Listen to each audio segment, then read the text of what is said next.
Kijana mmoja aliyekosa kazi kwa muda mrefu, siku moja alipata kazi, na baada ya kupata kazi, hiyo kazi ilikuwa inatakiwa kwanza afanye interview, na sehemu ya kufanyia interview ilikuwa mbali na sehemu ambayo anaishi. Kwa hivyo ilimlazimu kwamba akate tiketi na aweze kupanda gari. Lakini siku ya kupanda gari ilipofika, kwa bahati mbaya akawa amechelewa na akajikuta lile gari limeondoka. Kwa huzuni alijilaumu sana na akalia sana, na kiasi kwamba akaanza kumlaumu Mungu na kujihisi yeye ni mtu asiye na bahati.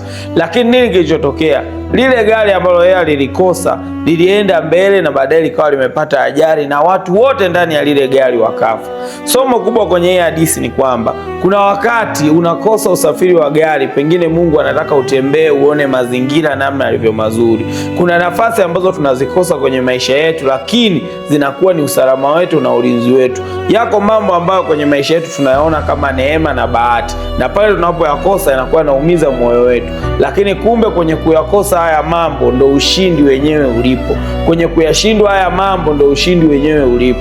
Kwa hiyo usipende sana kulaumu pale ambapo mambo yanaenda ndivyo sivyo kwenye maisha yako. Wakati mwingine mambo yanaenda ndivyo sivyo ili uweze kufanikiwa na kupewa kilicho bora zaidi.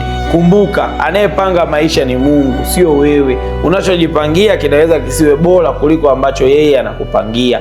Kutoka Uswahilini mpaka duniani, Swahili Family to the world.